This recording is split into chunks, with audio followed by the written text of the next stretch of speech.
Buenos días, hermanos, hermanas de nuestra iglesia El Betel. Una nueva serie tenemos para comenzar en este día. Vamos a estar hablando sobre la oración. No es un tema nuevo, no es un tema desconocido. Probablemente tal vez es uno de los temas más enseñados, es uno de los temas más abarcados en la iglesia.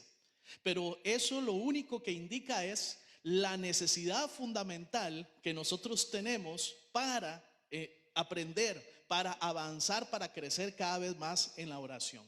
Y vamos a estar hablando que la oración es una guerra santa. Hoy, en este día, vamos a empezar por donde debe iniciarse, precisamente por la enseñanza particular que el Señor Jesucristo da a sus discípulos sobre la oración. El Señor enseñó a sus discípulos a orar. Nos enseña también a nosotros a orar en Mateo capítulo 6, versículos del 5 al 14. Pueden buscar su Biblia, pueden ir y abrir su Biblia entonces en este pasaje que vamos a estar estudiando. Mateo capítulo 6, versículos del 5 al 14, en donde se encuentra esa famosa, esa importante, esa fundamental oración que el Señor Jesucristo nos enseñó, el Padre Nuestro. Esta nueva serie de predicaciones tiene como propósito presentar la oración como una verdadera guerra santa. La oración siempre será una lucha. Por lo menos yo de forma particular, de forma personal, la oración es una lucha en mi vida. Yo tengo que luchar conmigo mismo para orar. Y durante estos sermones, que van a ser 5 en total, deseo que podamos reflexionar sobre cada una de esas batallas particulares que tenemos, a las que tenemos que someternos para poder involucrarnos en la oración. Y lo relevante entonces de estar dispuestos también a enfrascarnos en cada una de esas batallas, porque hay que desarrollar una disposición. Nosotros tenemos que estar dispuestos, nosotros tenemos que estar con la intención de involucrarnos en esas batallas, de luchar en cada una de esas batallas que nos presenta la oración. Introduzco el tema con un pequeño cuadro, una pequeña imagen y un versículo que se encuentra en Lucas 5:16 sobre Jesús. La palabra del Señor dice que él se apartaba a lugares desiertos para orar. Y tenemos entonces esa imagen de Jesús ahí en un lugar desértico, reflexionando, orando, hablando con su Padre. Esa es una enseñanza que de forma explícita y a la vez implícita nos enseña la palabra que Jesús dedicaba tiempos privados, personales, a la oración. Antes de entrar al texto que vamos a estar estudiando, yo quiero hablar un poquito del contexto, en donde se encuentran esos versículos del capítulo 6, del 5 al 14 de Mateo. ¿En dónde se encuentra ese texto? Por supuesto, el contexto de los pasajes que vamos entonces a estar estudiando hoy es determinante para comprender el sentido de la enseñanza que desea transmitir el Señor Jesús. Y digamos que hay dos contextos importantes. El primer contexto es el Sermón del Monte. Estos pasajes que vamos a estar hoy estudiando, que vamos a estar hoy hablando sobre ellos, en los cuales vamos a estar meditando en esta mañana, el primer contexto grande, general, es el Sermón del Monte.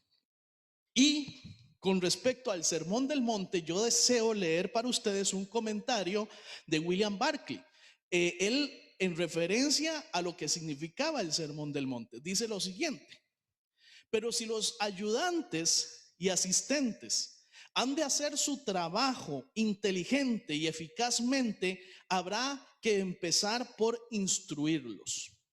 Y aquí, en el Sermón del Monte, Mateo nos muestra a Jesús instruyendo a sus discípulos en el mensaje que era suyo y que ellos habían de transmitir a la humanidad. En el relato de Lucas del Sermón del Monte, esto aparece aún más claro. Sigue inmediatamente a lo que podríamos llamar la elección oficial de los 12, ahí en Lucas 6:13.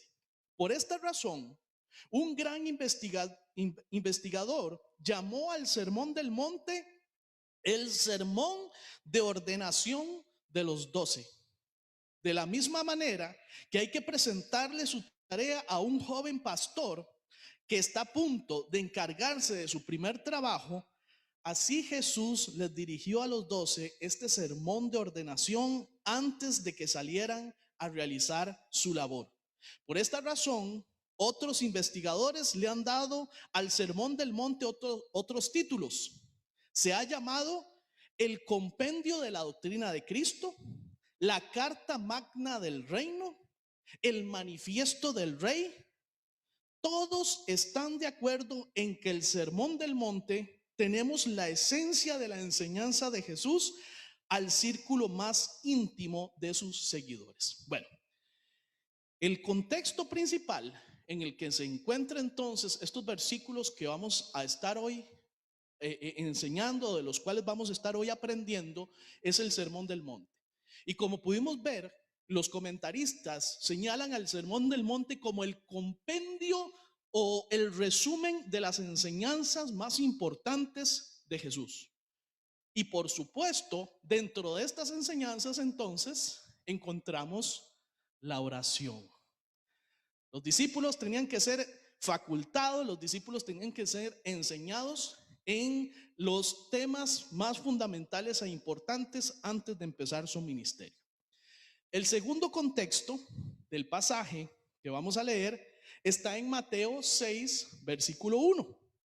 Por favor, vayan allá a su Biblia y lean el versículo 1 del capítulo 6. Léalo en voz alta, por favor.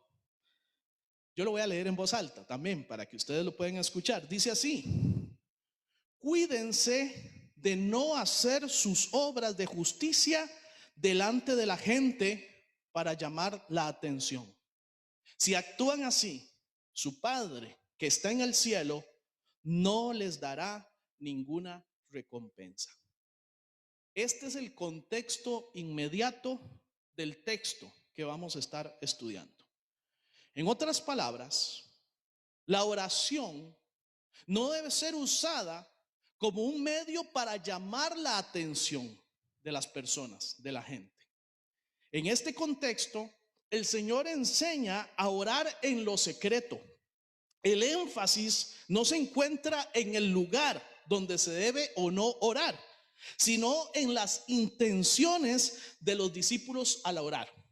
No significa que la única manera adecuada para orar es en lo secreto. O sea, el Señor en estos pasajes no está enseñando que la manera indicada, que la manera más apropiada para orar es en lo secreto. Ese no es el énfasis de Jesús, ya que el mismo Señor enseñó y hizo oraciones con y frente a sus discípulos. Por ejemplo, en Juan 17 es un ejemplo de Jesús orando al frente y junto a sus discípulos. Entonces, la intención acá es de Jesús no es el lugar indicado donde debemos de orar, sino la actitud adecuada en la cual nosotros tenemos que orar. Ahora, yendo ya al pasaje, a los versículos, vamos a ir a los versículos 5 al 14 y específicamente vamos a leer el versículo 5, que dice de esta manera: cuando oren, no sean como los hipócritas, porque ellos les encanta orar de pie en las sinagogas y en las esquinas de las plazas para que la gente los vea. Les aseguro que ya han obtenido su recompensa. Bien, son 4 enseñanzas que Jesús hace sobre orar para no ser vistos por los hombres en estos textos. Por esto quiero titular o he titulado a la primera enseñanza, este tema importante, grande, es la oración, una guerra santa. Pero en esta primera enseñanza, este primer sermón, yo lo voy a titular: la oración es una guerra en lo secreto. La oración es una guerra santa, pero es una guerra en lo secreto. Y aquí, particularmente en el versículo 5, el Señor nos enseña a no hacer no hagas la oración para ser visto por los demás. No la hagas para ser visto por los demás. La oración no tiene como propósito darse a conocer o tratar de impresionar. No, ese no es el propósito de la oración. Y en este versículo entonces el Señor Jesús usa una de sus palabras preferidas en los evangelios. Y la palabra es hipócrita. Hipócrita. Denota en primer lugar a uno que responde. Esta es la definición según el diccionario bíblico Vine sobre la palabra hipócrita, que dice así: denota en primer lugar a uno que responde, luego a un actor en escena. Era costumbre entre los actores griegos y romanos hablar en grandes máscaras con dispositivos mecánicos para aumentar la potencia de la voz. De ahí este término vino a usarse para denotar a un engañador, un hipócrita. Se halla solo en los evangelios sinópticos y siempre usado por el Señor. 15 veces aquí en Mateo. O sea, una de las palabras preferidas del Señor Jesús, particularmente en Mateo, ¿verdad? Y en los otros evangelios sinópticos, es la palabra hipócrita. La principal intención de estas personas que oraban de esa manera es recibir el reconocimiento de los hombres. Y en efecto, según el Señor Jesús lo afirma aquí en el pasaje que leímos, ellos reciben ese reconocimiento. Probablemente por eso o por esto es que ellos amaban tanto orar, ya que obtienen lo que buscaban. Al parecer entonces, o podemos ver acá, esas personas amaban orar en esas condiciones para recibir reconocimiento de los hombres y lo recibían ese reconocimiento. Porque otro de los contextos en estos pasajes que tenemos que ver es el asunto de la recompensa. Estos hombres que oraban para ser vistos recibían la recompensa de otros hombres. Para el Señor, la recompensa es un buen estímulo, en el sentido de quién es el que la imparte. No se especifica la recompensa, o sea, no se dice cuál es la recompensa que ellos van a recibir. No se sabe cuál es, pero detallar o recibir la recompensa no es lo importante, sino de parte de quién se desea recibir esa recompensa. La intencionalidad de Jesús aquí es de parte de quién quieres recibir la recompensa. ¿Quién deseas tú que te dé la recompensa? Ya que la recompensa que viene de Dios Padre es mucho mejor que cualquier otra que venga de los hombres. Entonces, lo que pone aquí el Señor Jesús a escoger a sus discípulos es: ¿quién quieres que te dé la recompensa? ¿Quieres que te la dé tu Padre Celestial o quieres que te la dé los hombres? Jesús es muy astuto. Este es declarado como el primer sermón, ¿verdad? El sermón principal, pero yo diría también que es al inicio del ministerio de Jesús. Y Jesús usa su astucia para no empezar su primer discurso con la resistencia. Porque en vez de decir, como lo dice más adelante, directamente fariseos, Jesús usa la palabra hipócritas. Entonces, Jesús, yo creo que empieza bien sus discursos de una forma políticamente correcta. Ya después, entonces él sí, en vez de usar la palabra hipócritas, o más bien, en vez de usar solo la palabra hipócritas, la usa junto con la otra palabra, fariseos. Fariseos, hipócritas. El fariseo es y será la imagen perpetua del religioso, del que pone su fe en una serie de conceptos y estructuras humanas y no en el Señor mismo. En este caso particular, el hipócrita es aquel que no sabe orar o que lo hace con una intención equivocada. No está orando de la forma adecuada. Qué necesario es en nuestros días aprender a amar la oración. pero no como los hipócritas que menciona Jesús en este pasaje. Amar la oración por las razones correctas. El hipócrita ama orar para ser visto, ser reconocido como espiritual por las personas. Qué triste es cuando un cristiano se conforma con la recompensa que viene de los hombres. Todavía, me imagino yo, a esta persona no le ha caído la peseta de aquello que es valioso en verdad, de aquello que verdaderamente es importante, o sobre todo de parte de quién es que debemos de buscar la recompensa. Por todo esto es que la oración es una guerra en lo secreto, ya que es un combate con nuestro propio ego, con nuestro deseo egoísta de figurar, de llamar la atención, de quedar bien con los hombres, pero de menospreciar al Señor, de buscar siempre las recompensas inmediatas, las que ofrece este mundo. Qué gran mal para el cristianismo utilizar la oración para sus propios intereses y no para los que ha sido diseñado, o para los que Dios ha diseñado precisamente la oración. En otras palabras, la oración en lo secreto nos llama a la primera batalla, una batalla contra nuestro ego, contra nuestro deseo por ser reconocido. Leamos el versículo 6. Estamos Mateo capítulo 6, versículo 6, que dice lo siguiente: pero tú, cuando te pongas a orar, entra en tu cuarto, cierra la puerta y ora a tu Padre que está en lo secreto. Así tu Padre que ve lo que se hace en secreto te recompensará. Vimos acá que la oración es una guerra en lo secreto y que por tanto entonces no la debemos hacer para ser vistos por los demás. Y por supuesto aquí en el versículo 6, hacerla en privacidad.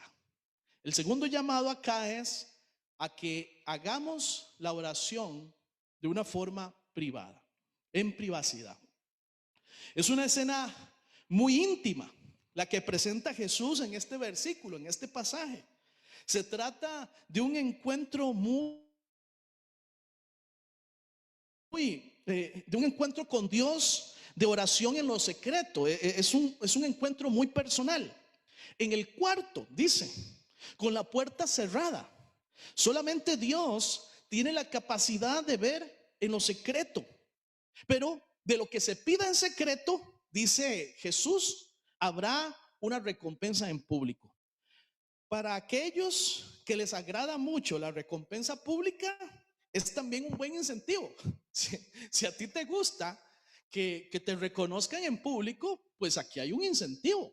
Ora en lo secreto, ora en lo secreto, para que tu Padre que ve en lo secreto te recompense en público. Es un buen incentivo orar entonces en secreto. Los tiempos de oración personal y privada con el Señor son ideales para crecer espiritualmente. Yo los miro como encuentros con Dios oportunos para los momentos de confesión. O sea, orar en lo privado, orar exclusivamente y hablar directamente y exclusivamente con Dios Padre, con el Señor, yo creo que son los momentos ideales para confesar. Confesar nuestras faltas, confesar nuestro pecado. Yo lo llamo ponerme a cuentas con Dios. En mi lista de oración, la primera se llama ponerme a cuentas con Dios. Ahí le chorreo al Señor todos mis pecados, todas las faltas cometidas, todas las maldades que he cometido en esas horas, en esos tiempos en los cuales no he estado en oración. Es probable que cuando no hemos tenido un tiempo íntimo con el Señor para confesar nuestros pecados, y nos toca de repente orar en público, se nos salga automáticamente la confesión. Y esto yo lo he visto, es muy común. O sea, no has tenido tus momentos privados y de repente te ponen a orar y sale la confesión, ¿verdad? Probablemente porque no has tenido esos tiempos privados. No es que sea malo confesar nuestros pecados en público. Lo malo es que al no tener buenos tiempos de oración en lo privado, tenga que hacer sus confesiones en público. Eso para mí es lo malo, ¿verdad? Al no tener suficientes momentos de intimidad con el Señor, entonces ya cuando le toca orar en público, sale por ahí también la confesión. No oremos tampoco esperando la recompensa. O sea, yo espero que nuestro sentir, que nuestro deseo no sea: voy a orar para ser recompensado en público, voy a orar en lo privado para ser recompensado en público. Tampoco que ese sea nuestro incentivo. Pensemos que la recompensa es un privilegio extra, pero no es malo aceptar que existe una recompensa por orar en privado. Puede ser que así usted sienta más deseos de orar. Si usted piensa, ¿verdad? Y tiene en su mente de que existe esa recompensa. Y yo no voy a ser el que le quite las ganas de aprovechar la oportunidad de salir recompensado por Dios. O sea, yo no le voy a usted a impedir a orar, aunque usted esté motivado por la recompensa, ¿verdad? No es malo, pero tratemos, ¿verdad?, de no inspirarnos por eso, de sacar ese tiempo en privacidad con el Señor. Veamos qué sigue diciendo el Señor acá en los versículos del 7 al 8. Versículos del 7 al 8, capítulo 6 de Mateo. Todavía no nos hemos ido de este pasaje. Y dice lo siguiente: y al orar, no hablen solo por hablar, como lo hacen los gentiles, porque ellos se imaginan que serán escuchados por sus muchas palabras. No sean como ellos, porque su Padre sabe lo que ustedes necesitan antes de que se lo pidan. Aquí la enseñanza que yo veo es un llamado a orar en lo privado, pero hacer esa oración, hacerla sin parloteos. Sin parloteos. Esa fue la palabra que encontré.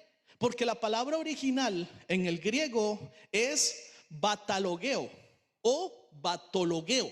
Y esta palabra batalogeo o batologeo significa repetir ociosamente. O sea, repetir por hacerlo, sin sentido, solamente por ocurrencia. Y se utiliza, por supuesto, aquí en Mateo 6:7. No uséis vanas repeticiones. El significado, dice acá la definición en el diccionario: el significado de tartamudear a duras penas sí puede asociarse con este término, que probablemente proviene de una frase aramea y de carácter onomatopéyico. La traducción de la siríaca sinaítica es: no estéis diciendo batalata. O sea, es como cuando habla precisamente esta definición, este concepto, es que la palabra tiene probablemente tiene un origen onomatopéyico, o sea, de una pronunciación. No estéis diciendo batalata, cosas vanas. Esto es, frases carentes de significado y mecánicamente repetidas, haciéndose referencia a modos de oración paganos, no judíos.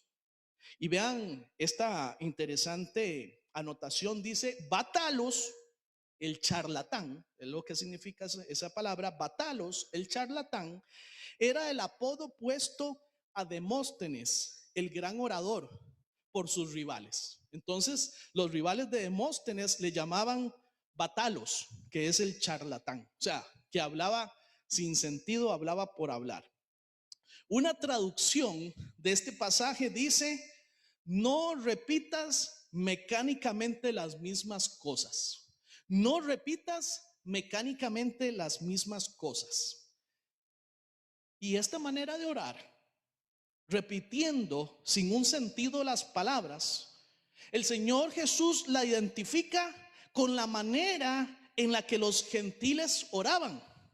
Híjole, nosotros somos los gentiles hoy en día. Lo que pasa es que recordemos, ¿verdad?, que el Señor Jesús fue mandado y enviado como el Mesías del pueblo de Israel.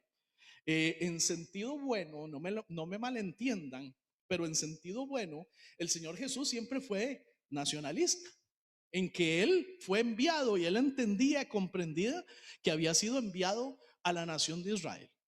El término gentil era sinónimo del que no es hijo de Dios, del que no conoce a Dios.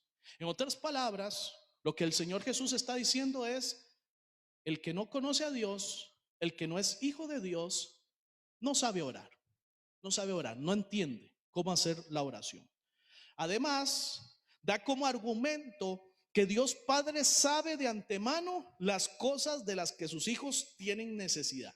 O sea, tampoco se trata de hacer una oración telepática con el Señor, ¿verdad? Bueno, ya tú sabes, yo ya sé cómo es la cosa. No, de eso no se trata. Siempre tiene que haber una comunicación, y al Señor le gusta, el Señor desea que nosotros le transmitamos nuestras necesidades, pero hay que tener cuidado en no caer en esa situación mecánica. Me acuerdo cuando yo era niño, antes de dormir, yo oraba lo mismo todas las noches. Era una oración que había salido de mi mente, de mi corazón, pero yo la oraba todas las noches. Bueno, hay que tener cuidado, ¿verdad? Con eso, que la oración tenga un sentido, que estemos bien conectados. La oración definitivamente no es rezar. La oración no es rezar. Pero esto no quiere decir que un rezo no sea una verdadera oración. ¿Me explico?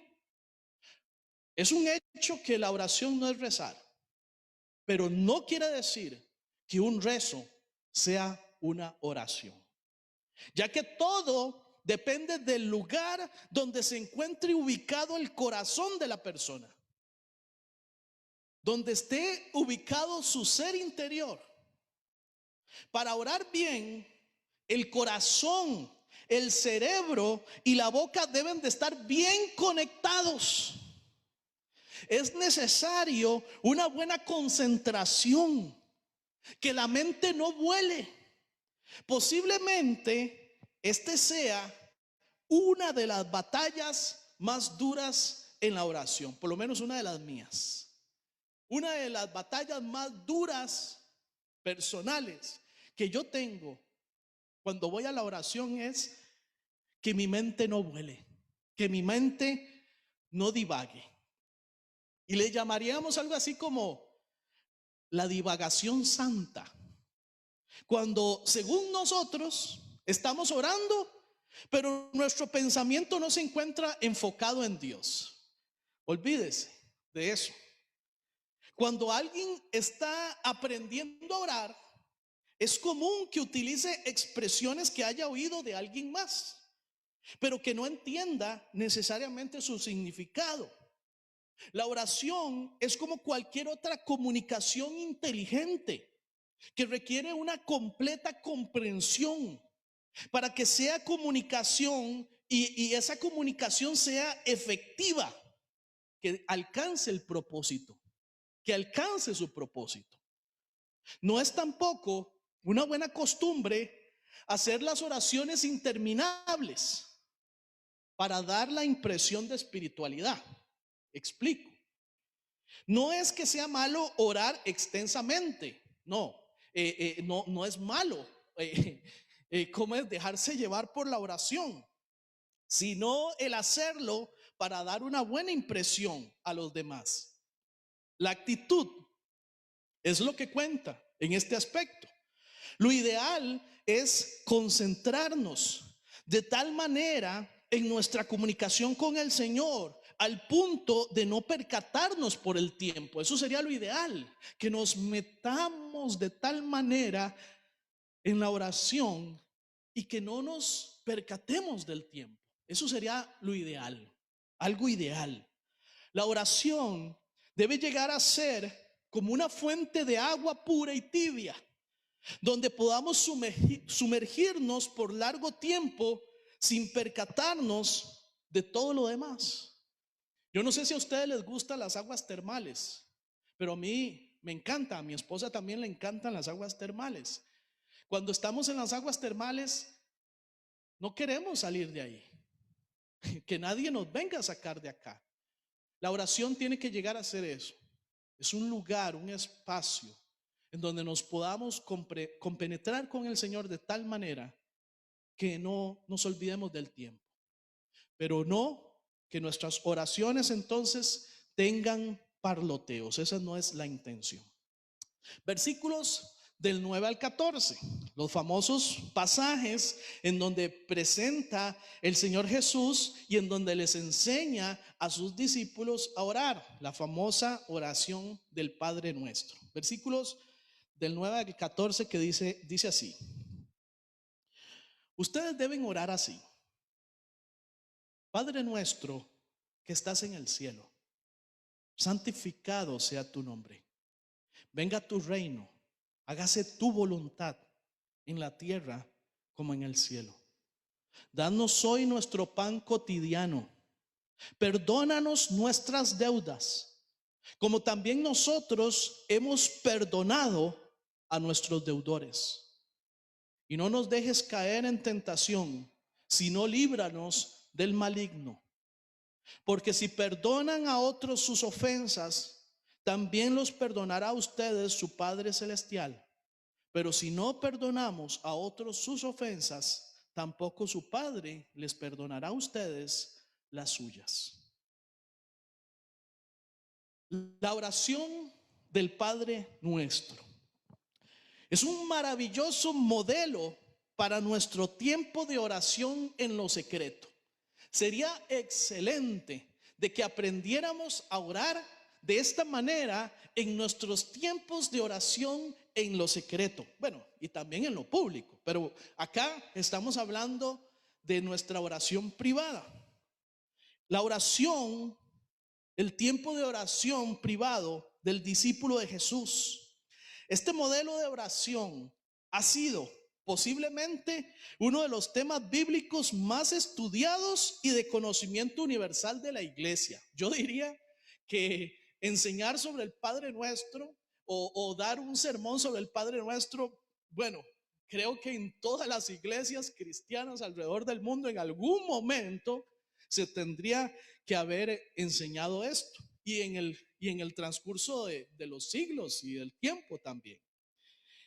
El estudio, esta pequeña meditación que yo quiero compartir, quiero hacerla tomando en cuenta el comentario de William Barclay sobre estos pasajes, sobre este modelo de oración. Él dice lo siguiente: debemos advertir el orden de las peticiones de la oración dominical. Él le llama a la oración del Padre Nuestro oración dominical. Entonces él dice, debemos de advertir el orden de las peticiones en esta oración. Las primeras tres tienen que ver con Dios y con su gloria. Las tres siguientes se refieren a nuestras necesidades. Es decir, que se empieza por darle a Dios el lugar supremo que le corresponde, y después, y solo después, nos volvemos hacia nosotros y nuestras necesidades. Solo cuando se le da a Dios el lugar que le corresponde, todo lo demás pasa a ocupar el lugar que le corresponde, dice William Barclay. Y termina esta frase diciendo: la oración no debe ser nunca un intento de forzar la voluntad de Dios a nuestros deseos, sino siempre un intento de someter nuestra voluntad a la de Dios. Y yo quiero esta frase verdaderamente de William Barclay a mí me hizo reflexionar y hasta replantear la manera y el énfasis del Padre Nuestro. Y hoy quiero precisamente llevar este sentido, el asunto de la voluntad. 3 peticiones en relación a Dios Padre. Ahora, nótese a quién va dirigida siempre la oración. ¿A quién dirige Jesús la oración? Al Padre, siempre. O la oración dirigida a Dios Padre. Y se le dice 3 peticiones: santificado sea tu nombre, venga tu reino, hágase tu voluntad como en el cielo, así también en la tierra. 3 peticiones que tienen que ver con Dios y que van dirigidas a Dios Padre. Y 3 peticiones en relación a las necesidades personales, en relación a nuestras necesidades, en relación a sus necesidades, en relación a las necesidades de cada quien.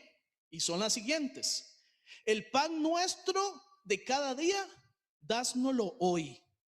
Perdona nuestras deudas como también nosotros perdonamos a nuestros deudores.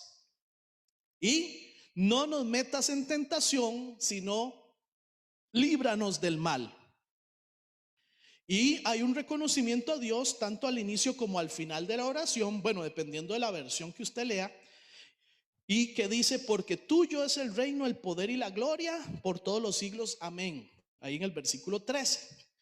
Y la condición para ser perdonados por el Padre de nuestras ofensas es perdonar a los que ofenden. Versículos 14 al 15. En otras palabras, hay una necesidad, hay una petición que está condicionada. Hay una petición condicionada. Depende. Yo te perdono, depende. Y ahí está en lo que depende. Para el que no sabe orar o nunca ha tenido un verdadero compromiso de oración, el Padre Nuestro es el modelo perfecto a seguir. Los discípulos fueron conscientes y se dieron cuenta que no sabían orar. Entonces le rogaron al maestro que les enseñara. En estos pasajes no es evidente, pero en Lucas 11 sí lo es. En este contexto del Evangelio de Lucas, los apóstoles, los discípulos entienden, comprenden que no saben orar. Bien, por supuesto ellos han visto el ejemplo de Jesús, ¿verdad? Que Él se retira y tiene espacios en oración privada, y ellos reconocen: no sé orar, no tengo la idea de cómo orar. Entonces le preguntan al maestro: enséñanos a orar. Hemos visto que tú sabes, que tú le dedicas tiempo, enséñanos a orar. Y así es como el Señor les enseña. Lo primero a seguir en el modelo de oración que Jesús nos dejó es poner nuestra mente en Dios y sus planes. Si en su oración frecuenta poner sus propios asuntos en primer lugar y luego los suyos y de último los propios, no le puedo afirmar que no será oído. O sea, yo no puedo afirmar: no, esa oración suya es muy rara. Primero ora por usted, después ora por usted y de último ora por usted. Yo personalmente yo no puedo decir: no, esa oración suya está fatal, no va a ser oída. Yo no le puedo afirmar eso. Pero sí que su oración es un derroche de egocentrismo puro. Eso sí le puedo afirmar. Esa oración suya gira alrededor de usted mismo. El Señor Jesús nos invita a primero pensar en Dios y en sus propósitos. La oración del Padre Nuestro, esa enseñanza que el Señor Jesús nos deja a los discípulos es para que pongamos nuestra mente y nuestro corazón en primer lugar en los propósitos y en los planes de Dios, reconociendo las virtudes y atributos de Dios. Santificado sea tu nombre, porque Dios es un Dios santo. Rogando para que el plan universal del Señor de establecer su reino sobre la tierra sea pronto, que se establezca el reino de los cielos sobre la tierra, y deseando que la voluntad del Padre sea hecha como en el cielo, así también en la tierra. Porque tristemente es un hecho que la voluntad de Dios se hace en el cielo, pero aquí en la tierra no tanto, no tanto. El deseo y la petición es, así como tu voluntad se realiza en el cielo, la gente aquí en la tierra aprenda también a vivir de acuerdo a tu voluntad y a realizar tu voluntad, y no la voluntad personal. No es la primera vez que enseño sobre el Padre Nuestro, y tampoco será la última. Pero en esta ocasión, como les había yo manifestado, deseo compartir algo que el Señor me enfatizó en esta oportunidad al estudiar esta oración. Y se trata de la batalla de voluntades. La batalla de voluntades que se evidencia cuando oramos.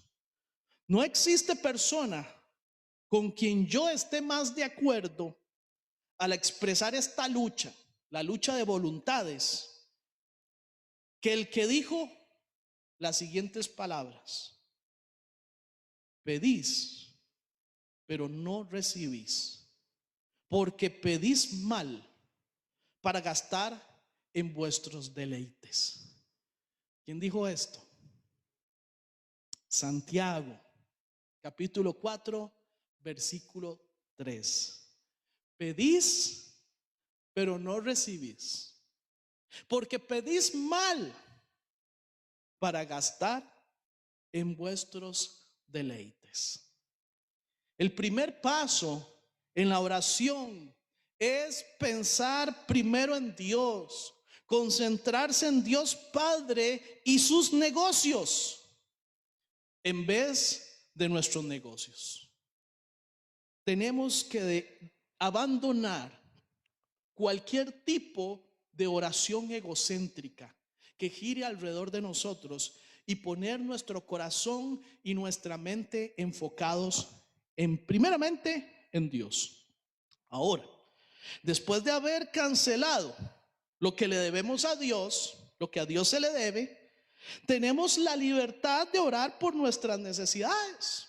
Dios desea también que nosotros le pidamos, que nosotros lleguemos delante de su presencia para poner nuestras necesidades.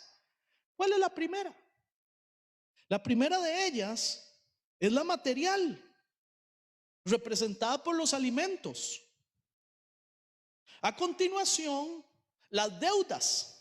Ahora, aunque el concepto, aunque el término que usa Jesús aquí es un término legal en su idioma original, no se refiere a asuntos económicos ni jurídicos, sino más bien a las faltas que nosotros cometemos.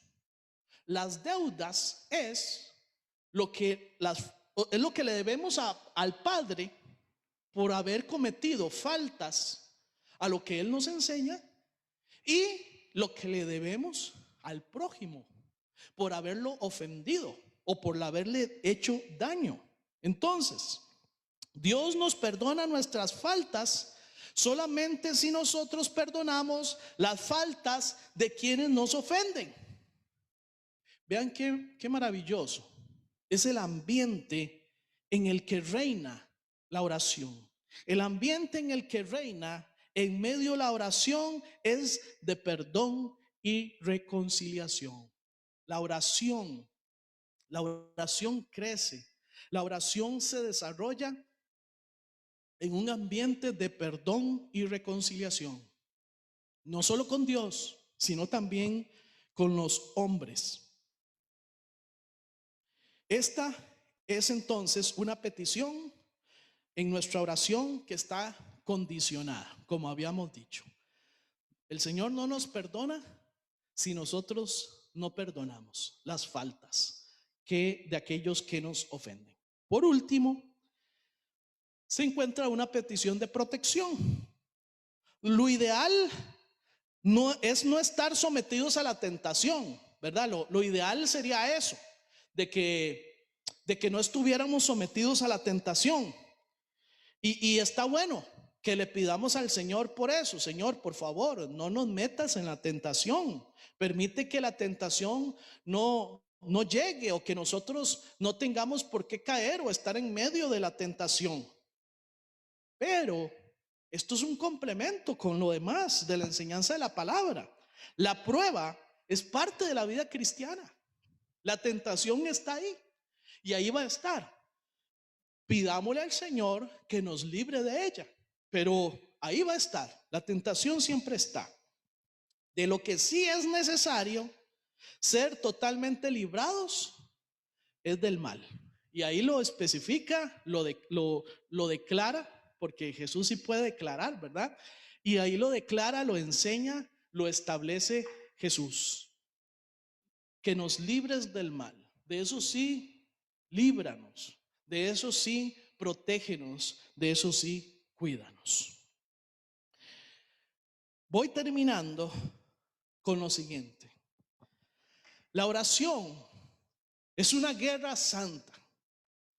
Nos habla de las batallas que libramos cuando nos sometemos a orar, y del propósito de la oración, que siempre es la santidad.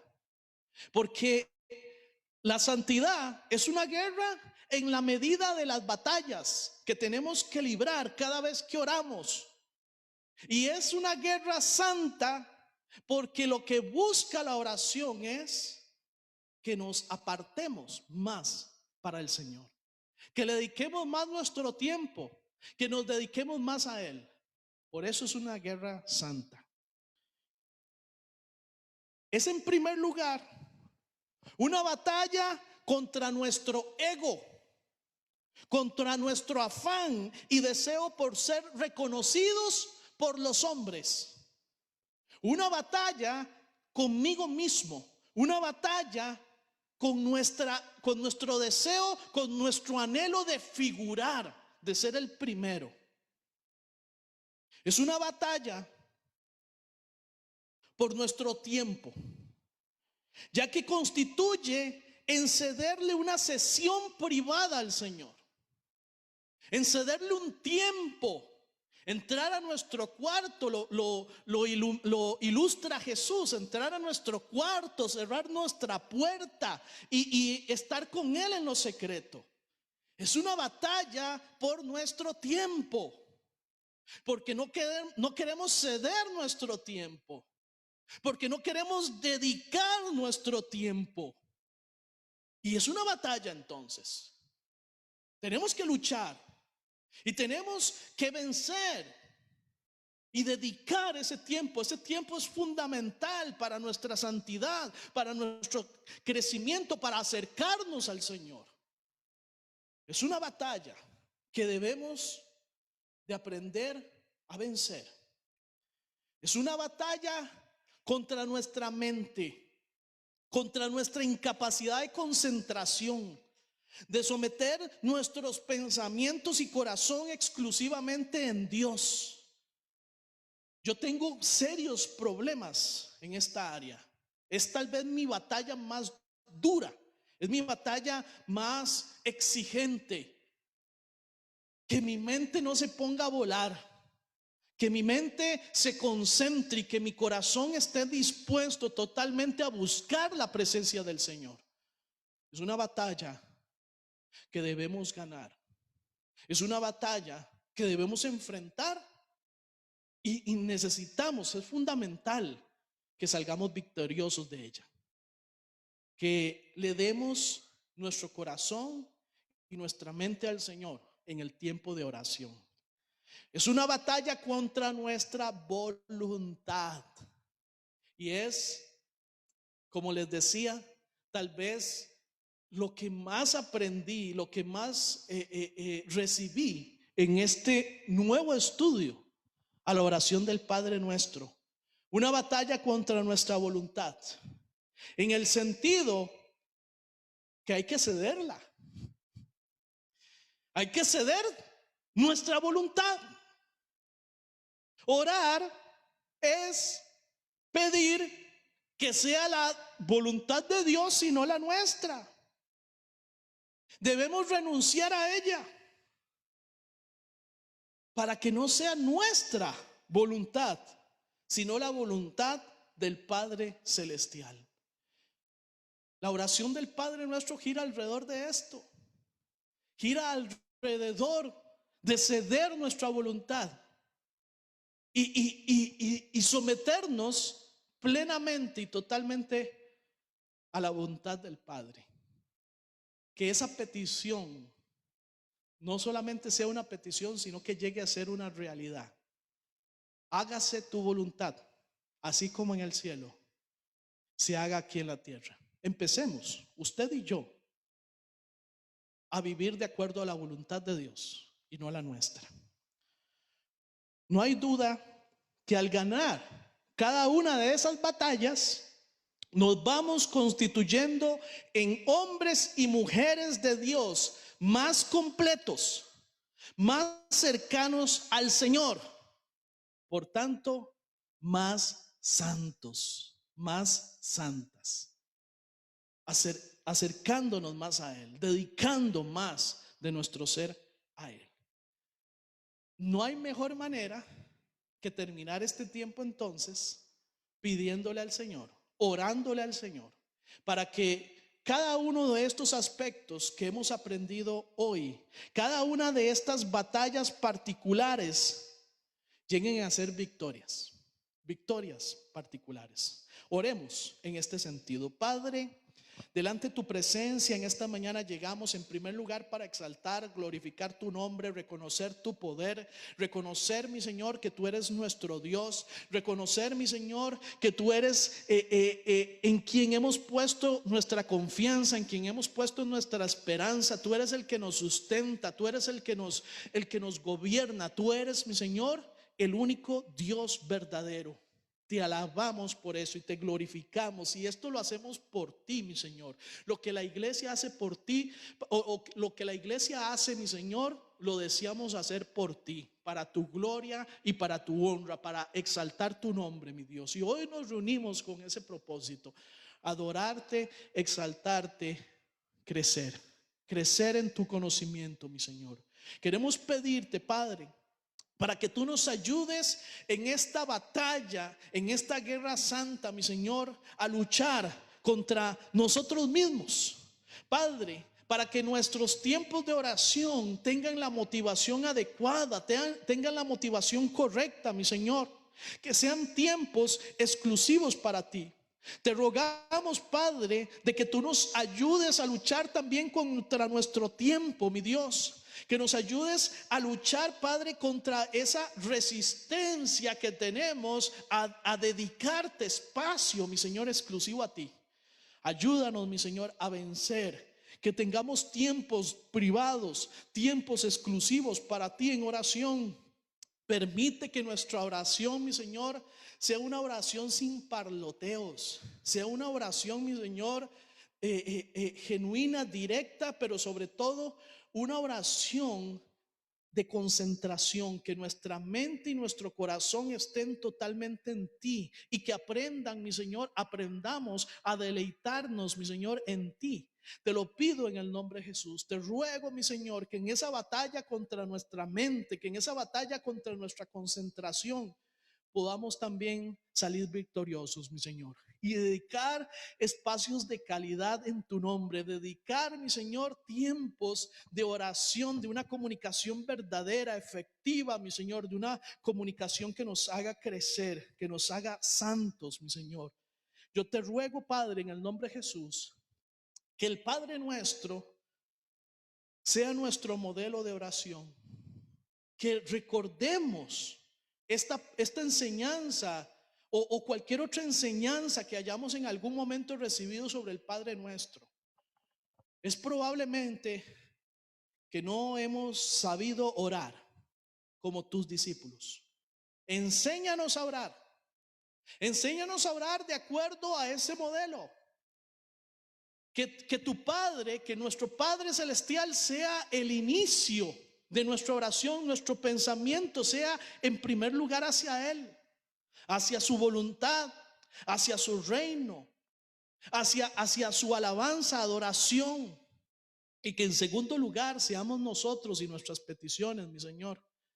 Permite que podamos vencer en la batalla de voluntades, en la batalla, mi Señor, por realizar o por llevar a cabo tu voluntad y no la nuestra, o por pedir, por rogar para que sea realizada tu voluntad y no la nuestra. Y ayúdanos a aceptar esa voluntad, porque esa voluntad siempre es perfecta, siempre es agradable, siempre es buena. Ayúdanos, Señor, te lo rogamos, te lo pedimos en el nombre de tu Hijo Jesucristo. Amén.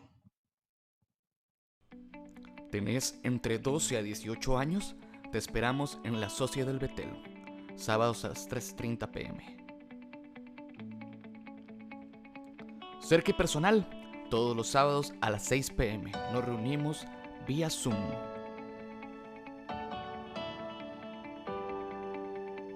Reunión de oración, jueves y domingo a las 9 a.m.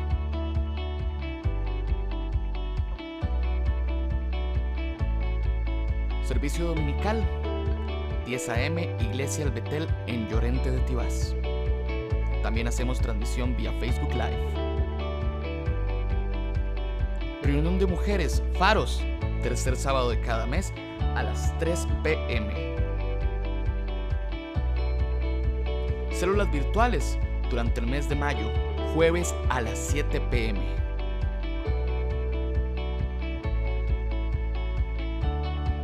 Iglesia El Betel.